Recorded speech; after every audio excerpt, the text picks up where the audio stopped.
Question number 3 is meaning of the expression backward class of citizens in Article 16.4.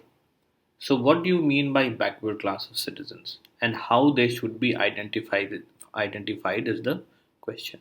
Important is also to see some arguments placed by Palkiwala in this particular issue. He said that India is aspiring to become a secular, unified, and a casteless society. And this is a basic feature of the constitution. He said that caste is a prohibited ground of distinction under the constitution. Important also that he stated that the Mandal Commission report has divided the nation into two sections, backward and forward, placing 52% of the population in the former section. Acceptance of the report would spell disaster to the unity and integrity of the nation. If half of the posts are reserved for backward classes, it would seriously jeopardize the efficiency of the administration. Further, he said that such inefficiency of administration will result in the backwardness of the entire nation. So, therefore, he was against caste being used as a basis of classification in order to bring out the backward class of citizens. Now, for this particular issue, the court referred to Venkatramana, Champakam Dorairajan, Balaji, and then after discussing all these cases, the court stated that there is an integral connection between caste, occupation, poverty, and social backwardness. The court recognized the judgment provided in P. Rajendran and Vasant Kumar, especially the opinions of Chinnappa Reddy and Venkatramaya, which I have discussed in detail in my previous video, and said that it constitute important milestones on the road to recognition of relevance and significance of caste in context of Article 16.4 and Article 15.4. So the court in this case is referring to all these cases and have come out to a theme that there is a relation between caste, occupation, poverty with social backwardness. The court also referred to the speeches of Dr. Ambedkar and also Shri K.M. Munshi and stated that class of citizens not adequately represented in the services of the state meant only those class of citizens who were not so represented on account of their social backwardness. I would request you to emphasize on the part of social backwardness. So, this social backwardness was the main reason why they were not being represented in the services sector. Further, he also referred to Dr. B.R. Ambedkar's statement in the Constituent Assembly while the First Amendment was being brought. He said that backward classes are nothing else but a collection of certain castes. After referring to these decisions, then one question would arise. If caste was the basis of discrimination, positive discrimination, then why 16.4 does not mention caste? Why the word class is mentioned? Now, the answer given by the judges is that the constitution was meant for the entire country and for all times to come. Entire country, why? Because as a factor in non Hindu religions such as Islam, Christianity, and Sikhs, it did not expressly recognize caste as a factor. For all times to come, for this part of the statement, the court said that it must surely have been envisaged that in future many classes may spring up answering the test of backwardness requiring the protection of 16.4. So there may be a time when there will be no backwardness on the basis of caste, so the social backwardness on the basis of caste will wither away and a new class will emerge. For those times, the reference of caste is omitted and therefore class is accepted under 16.4. It therefore follows that from the use of the word class in 16.4, it cannot be concluded either that class is antithetical to caste, or that a caste cannot be a class, or that caste as such cannot never be taken as a backward class of citizens. The word, more importantly here, the class in 16.4 means a social class, and it is not to be understood under the Marxist concept of upper class, labor class, capital classes.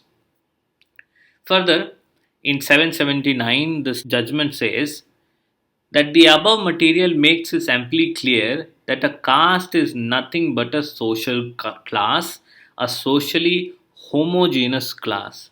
So we are emphasizing more on the social backwardness of a class.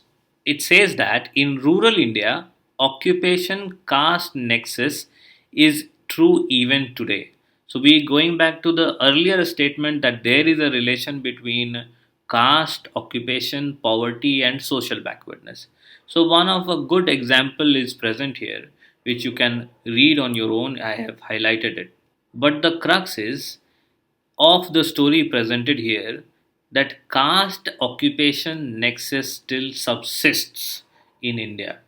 Therefore, finally, the quote says, merely burying our heads in the sand, ostrich like, wouldn't help.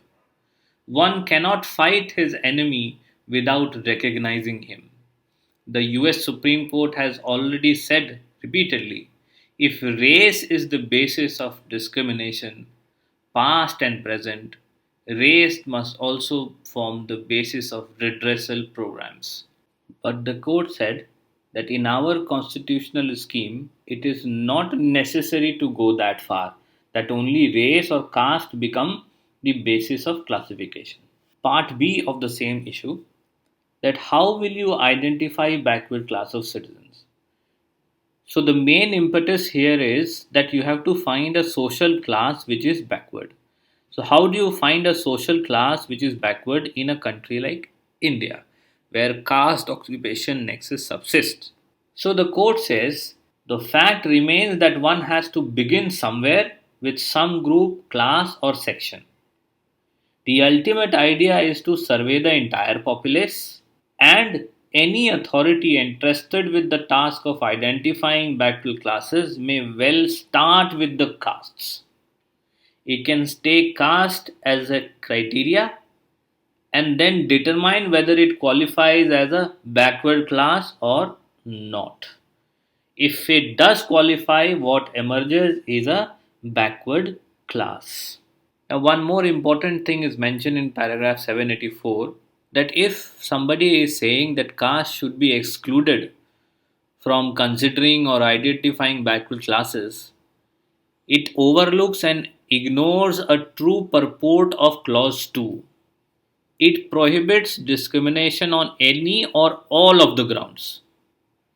The word any has a significance which cannot be minimized. Why? Reservation is not being made under clause 4 in a favor of caste but a backward class.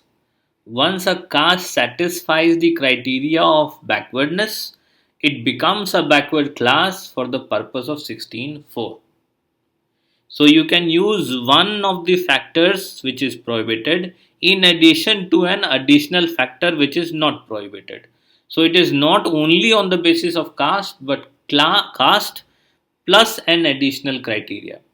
Even that is not enough. It must further be found that a backward class is not adequately represented in the services of the state. So you find a caste, then you find it is whether it is backward or not, then you also find whether it is adequately represented in the services of the state or not. Now, one statement is very important, is very eye catching. It says that born heathen by baptism becomes a Christian. So, baptism here means passing the test of backwardness. So, if you're born in a caste and you pass the test of backwardness, then you become a backward class. The C part of this question, whether the backwardness in Article 16.4 should be both social and educational. Now, this is the question. One fact which you have to remember is that we have been stressing upon social backwardness more in order to find the backward class of citizens for the purpose of 16.4.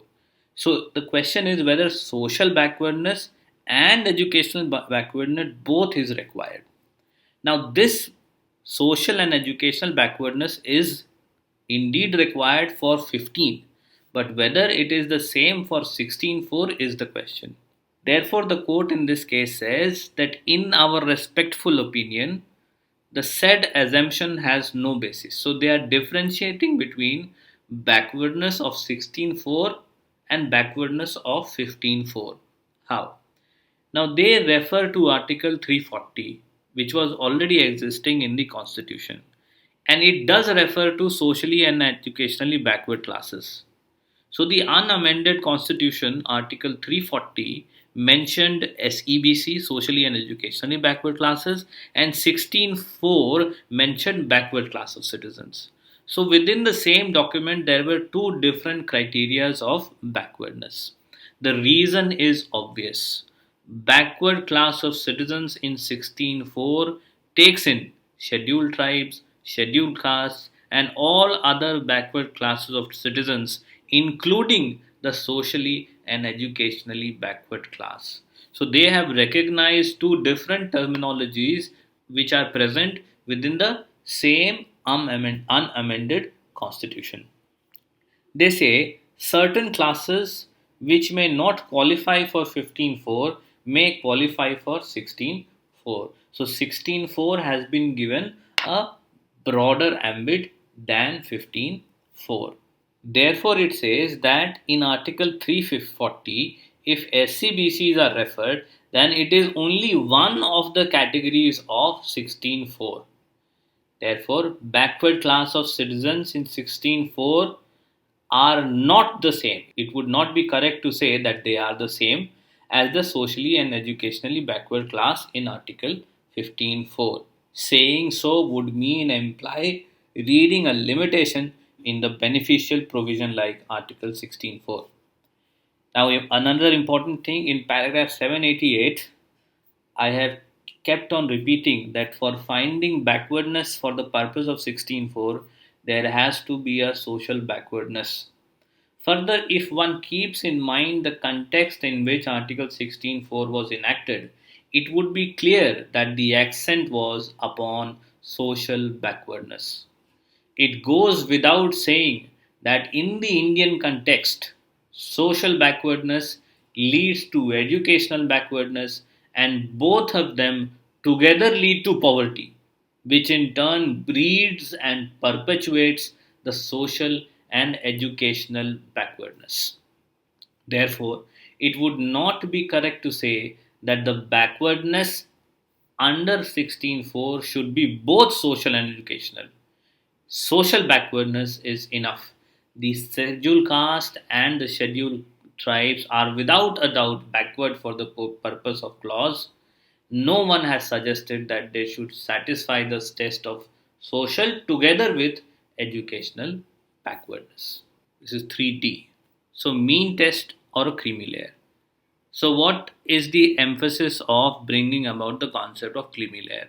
If an individual attains a criteria by which he is no longer similar or equal to the members of its own class, then the connecting thread between them and the remaining class snaps. So, how that snapping has to be decided by the state? It says, for while drawing the line, it should be ensured that it does not result in taking away with one hand what has been given by the other. The basis of exclusion should not merely be economic, unless, of course, now there is a point of caution that the basis of exclusion should not merely be economic, unless, of course, the economic advancement is so high that it necessarily means social advancement. So, if a carpenter, the example of a carpenter is provided here, if that carpenter becomes an industrialist, then that economic upliftment means that he is no longer the member of a backward class.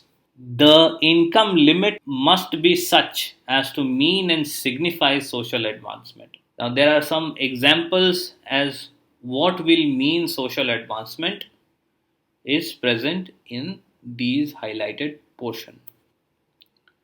It is also presented a caution that it is then argued that one swallow doesn't make the summer, and that merely is because a few members of a caste can become socially advantaged, the caste or a class as such does not cease to be backward. Now, question number E, whether class should be situated similarly to scheduled castes or scheduled tribes for being qualified as a backward class. So if we say that only those classes will be backward class who are similarly situated to either SCs or STs, now that would be a wrong pretext to start with. Now this has been stated here, though it is not very important, but please remember that within the scheduled castes and scheduled tribes, they are not the same. So how come the another class will be found which is similar to SCs and STs?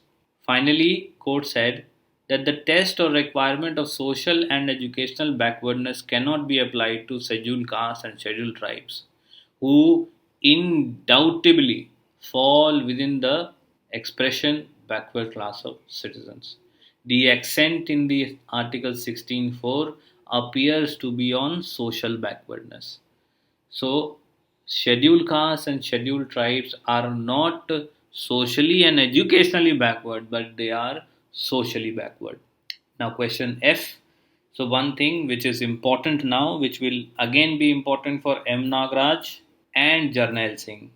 It says the adequacy of representation in services under the state. Now, for qualifying under 16.4, you need to be backward and your class should be inadequately represented in the state. So, backwardness is an objective assessment, but representation in services is a subjective assessment which is written here. The language of clause 4 makes it clear that the question whether a backward class of citizens is not adequately represented in the services under the state is a matter with the subjective satisfaction of the state, because it is said it is in the opinion of the state. Now, how does that opinion has to be found?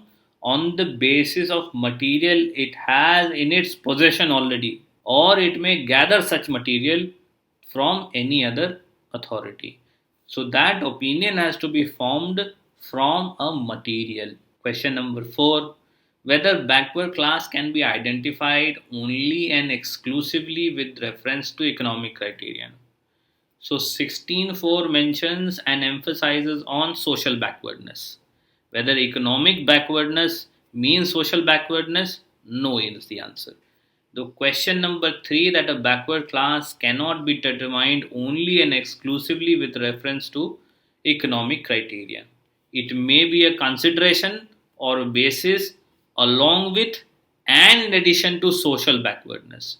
So, economic backwardness has been differentiated with social backwardness in Indra Sawhney's case, and it is said clearly that economic criterion cannot be used as a sole criterion.